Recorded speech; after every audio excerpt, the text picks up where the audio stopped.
السلام عليكم إن شاء الله اليوم غادي نشوفوا الجزء الأول من صحيح مباراة توظيف تقنيين من الدرجة الثالثة وزارة الصحة Gestion des entreprises. Ce concours a eu lieu le 15 octobre 2023. D'après les consignes, on a pour chaque question une ou plusieurs réponses qui sont justes. On commence par la première question. Comment peut-on réaliser la production en flux poussé?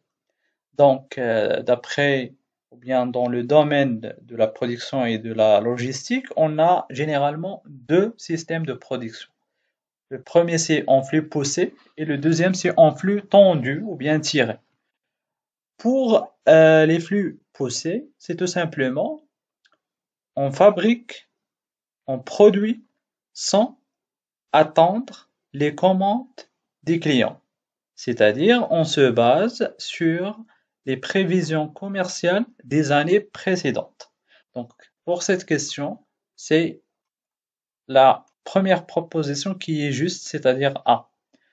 Pour la deuxième question qui porte sur les inconvénients de la production en flux tendu. Tout d'abord, on doit expliquer qu'est-ce qu'un système de production en flux tendu.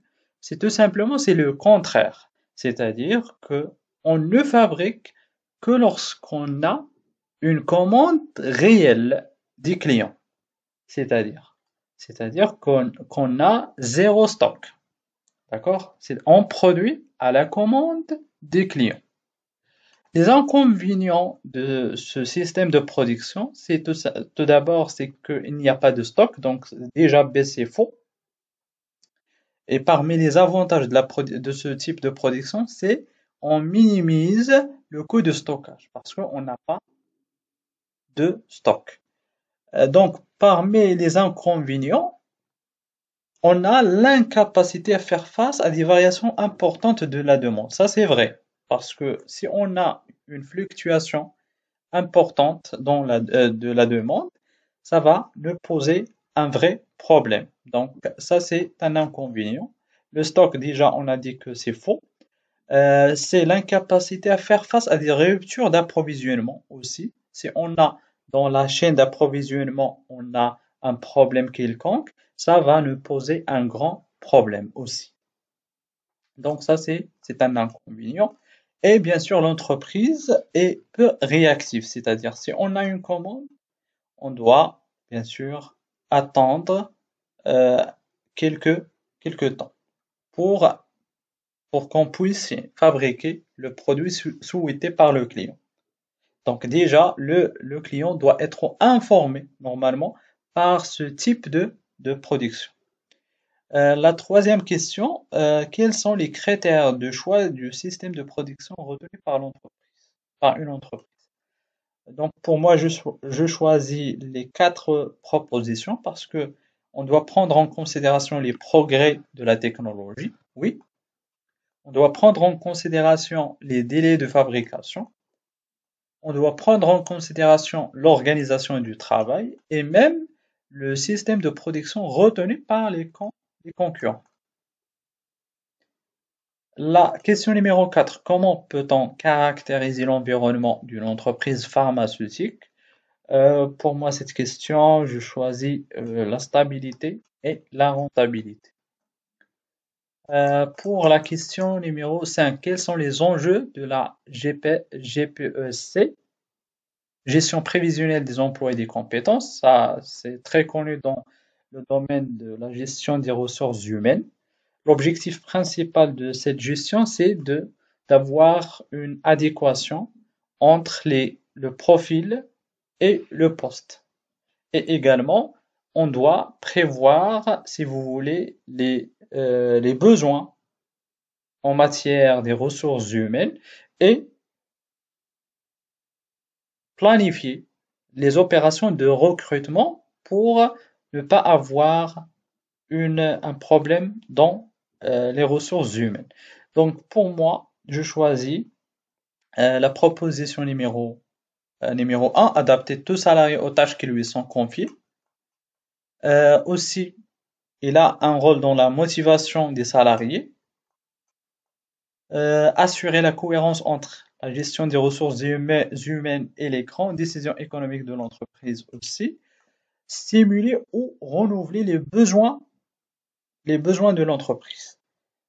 Donc, je garde uniquement les trois. Déjà, les besoins de l'entreprise, cette expression n'est pas précisée. Les besoins en quelle matière? La question numéro 6, ça concerne la finance publique, les atténuations au principe de séparation des ordonnateurs et des comptables publics. Bien sûr, les fonctions des ordonnateurs et des comptables publics sont incompatibles. يعني أنني ما نقدرش, je ne peux pas exercer la fonction d'ordonnateur et en même temps j'exerce la fonction d'un comptable public. يعني ما نقدرش أنني نزاول المهنة ديال الآمر بالصرف والمحاسب العمومي. ولكن هذا c'est le principe de base, c'est la règle générale. Mais ce n'est pas une dérogation, mais une atténuation. يعني ما كنحترموش هذا le principe في واحد لي كا, واحد لي سيتوياسيون. شنو هما؟ واش في لي كريدي ايفالواتيف. ديجا في لي كريدي ايفالواتيف ما عندها حتى شي علاقة مع هاد لو برانسيب. كريدي ايفالواتيف شنو المعنى ديالها؟ تو سامبلومون انه في لا فينانس بوبليك في البودجي دو ليتا عندنا دي كريدي اللي هما دي زوتوريزاسيون اللي هما سوا ليميتاتيف ou bien des crédits اللي هما évaluatifs. évaluatif يعني عندهم on fait l'objet d'une évaluation et peuvent être dépassés. يعني هذوك les crédits اللي هما des autorisations parlementaires نقدروا نديباسيو, alors que les crédits limitatifs ما نقدروش, on ne peut pas les dépasser. Donc, les crédits évaluatifs, n'a rien à voir avec le principe de la séparation. Donc, ce n'est pas ça. Les recettes perçues au comptant, donc les régies d'avance et les dépenses de régie. Et non, oui, les dépenses de régie, les régies d'avance. Donc, je garde moi les régies d'avance. Peut-être ça aussi. Mais ce qui est sûr, ce sont les dépenses de régie. Le معنى ديالهم tout simplement أنه pour les dépenses de faible valeur, on crée ce qu'on appelle la régie. La régie, et la personne qu'on appelle le régisseur fait à la fois les fonctions d'ordonnateur et de comptable public. Donc, ça c'est pour cette question. La question numéro 7, le contrôle exercé par la Cour des comptes comprend. Donc, bien sûr, la Cour des comptes, c'est l'organe qui veille au contrôle des comptes de l'État. Donc, le contrôle exercé par la Cour des comptes comprend les comptes des comptables publics, oui, les comptes des comptables de fait. La différence entre un comptable public et un comptable de fait, tout simplement que ce dernier, c'est-à-dire le comptable de fait, exerce les mêmes fonctions du comptable public sans avoir le titre. Le titre d'un comptable public n'est pas désigné en tant que comptable public, mais il fait les mêmes fonctions dans un organisme public, les mêmes fonctions d'un comptable public. Il est considéré comme un comptable de fait. Le contrôle exercé par la Cour des comptes comprend également la gestion des ordonnateurs des services de l'État. Oui, le contrôle ne concerne pas uniquement la régularité des dépenses et des recettes, mais également la gestion. Donc la gestion des ordonnateurs des services de l'État et les actes des ordonnateurs locaux. Donc les 4 propositions sont justes. Donc pour la question numéro 8, le projet annuel de performance. Ça concerne toujours la finance publique. La loi organique relative aux lois de finances ديال 2016 جابت بزاف ديال les nouveautés. Parmi les nouveautés أنه كل département ministériel doit préparer un projet de performance. هذا le projet de performance شنو كيكون فيه؟ كيكون فيه أول حاجة les objectifs à atteindre, كيكون فيه les moyens à mobiliser pour atteindre ces objectifs.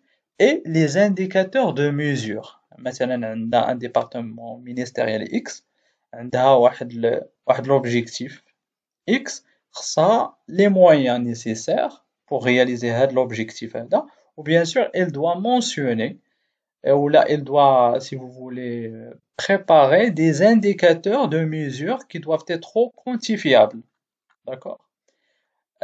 Donc pour le projet annuel de performance كل département ministériel كدير le projet هذا ou le ministre de Finances qui regroupe les projets de performance كاملين باش يدير un seul projet annuel de performance. إلا دخلتوا le site ديال المينيستير دو فينانس غتلقاو كل ديبارتمون مينيستيريال غتلقاو عندها le projet de performance ديالها. Donc pour cette question la bonne réponse c'est C.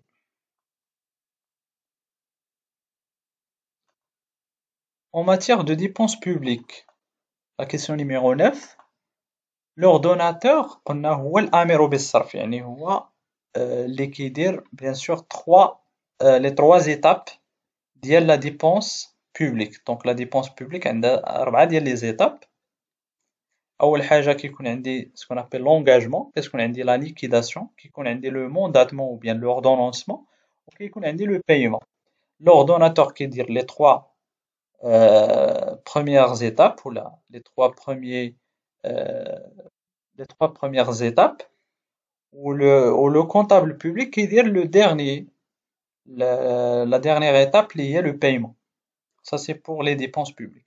Donc pour cette question, la bonne réponse bien sûr c'est D, engage, liquide, ordonnance et mandate.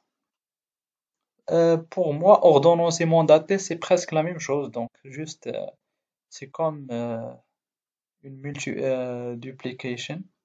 Engage, liquide, ordonnance, mandate. Ordonnancement et le mandatement, c'est presque la même chose.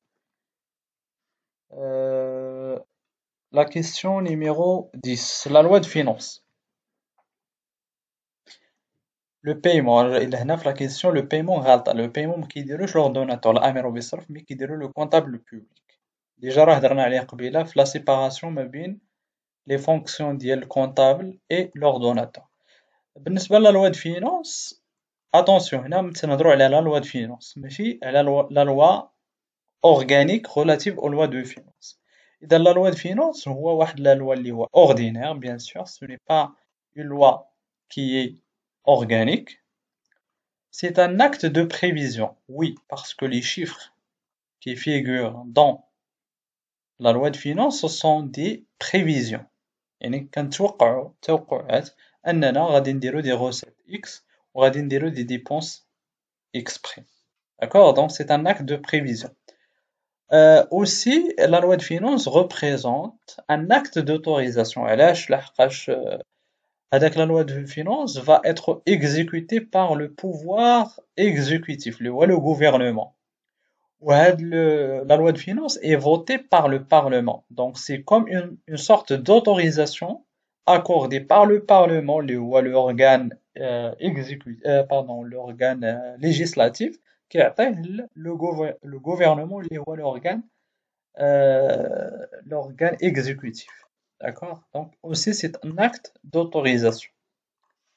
On porte obligation de dépenser les crédits votés par le Parlement? Non, c'est pas ça. Le principe de spécialité défini dans la LOLF. La LOLF.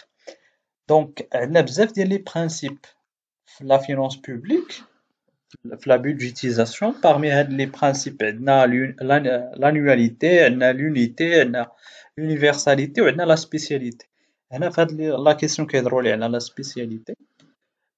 D'après la loi organique relative aux lois de finances, ce principe est défini comme étant, c'est-à-dire que les crédits sont spécialisés par programme.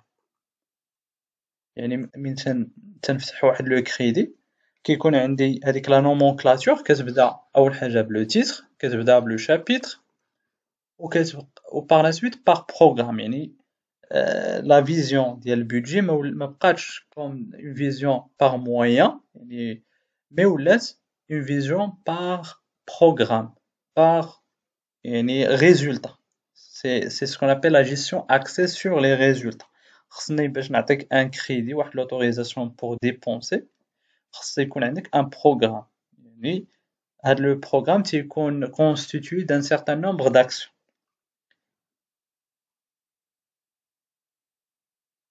بالنسبة la question numéro 12 c'est une question de technique question technique donc la marge de sécurité هذه donc تنعرفوها في la comptabilité analytique donc تنحسبوا أول حاجة le seuil de rentabilité هو le chiffre d'affaires pour lequel la société ne réalise ni bénéfice ni perte et la marge de sécurité c'est tout simplement le chiffre d'affaires ناقص داك لو سي دو رونتابيليتي اذا كل ما كانت عندي لا مارج دو سيكوريتي كبيره دونك راه je suis en sécurité donc la formule de calcul c'est la marge de sécurité c'est le chiffre d'affaires moins le seuil de rentabilité donc pour cette question A c'est la bonne réponse. Les comptes du plan comptable appartiennent aux classes suivantes 1, 2, 3, 4, 5 au bilan. Les comptes du plan comptable appartiennent aux classes suivantes. La question est, je pense, est mal posée. 1, 2, 3, 4 au bilan, 6, 7, 8, 9, 10 au compte de tiers, 1 au bilan, 2 au compte de résultat, donc ça c'est faux. 1, 2, 3, 4, 5 au bilan, 6, 7 au compte de résultat, donc ça c'est la bonne réponse, même si j'ai pas bien compris la question, n'est pas bien formulée. La question numéro 14. Les sociétés obligatoirement soumises à l'IS. Donc, le champ d'application de l'IS, là, il est réparti en trois, si vous voulez, catégories. On a les sociétés ou les personnes qui sont soumises obligatoirement à l'IS. Ou on a les personnes qui sont soumises par option. Elles ont l'option soit d'opter pour l'IS ou bien de rester d'être soumis à ou bien de rester soumis à l'IR. Ouais, là, les personnes qui sont exclues du champ d'application. On a la question, elle a les sociétés qui sont obligatoirement soumises à l'IS. Et dans la salle, bien sûr, il est obligatoire. Il est obligatoire. Pardon, la SAR, la société SAR, est obligatoirement soumise à l'IS. Ouais, on a le SA aussi. بالنسبة للسوسيتي en nom collectif la société en participation هادو عندهم bien sûr l'option mais في CNC ما عطاوناش لا بريسيزيون باش نقدروا نقولوا واش سوميز اليس اوبليغاتوارمون علاش حقاش كون قالوا لي هنايا ان لا société en nom collectif ne comprend au moins une personne morale غتكون obligatoirement soumise à l'IS mais puisque on n'a pas de précision concernant les associés, la nature des associés, la personne physique ou la personne morale, on garde uniquement SARL et SA. Pour la question numéro 15, on trouve dans une société en nom collectif, le capital social est constitué de capital en nature et en numéraire seulement. Bien sûr, ça c'est valable aussi pour les SA et les autres types de sociétés. C'est correct. Les associés ont tous la qualité de commerçants, oui. جميع les associés عندهم la qualité ديال les commerçants et répondent indéfiniment et solidairement les dettes ديال la société. Les associés de la société sont des personnes physiques. C'est pas forcément أنهم يكونوا des personnes physiques. يقدروا يكونوا des personnes morales. Les associés et les gérants assurent la gestion de la société en nom collectif. Oui, la société en nom collectif peut être gérée soit par les associés, soit par des gérants qui ne sont pas des associés. Donc ça c'est aussi. La tenue de la comptabilité d'une société est assurée par la société elle-même, une autre société de comptabilité, par un cabinet d'études, un fiduciaire. Donc la tenue de la comptabilité peut être assurée par la société elle-même. Je connais un comptable يعني ديالها. Une autre société de comptabilité, oui. Un fiduciaire, oui. Un cabinet d'études, je pense pas. De alaqa. Donc la prochaine fois, Inch'Allah, on va voir la suite de la correction.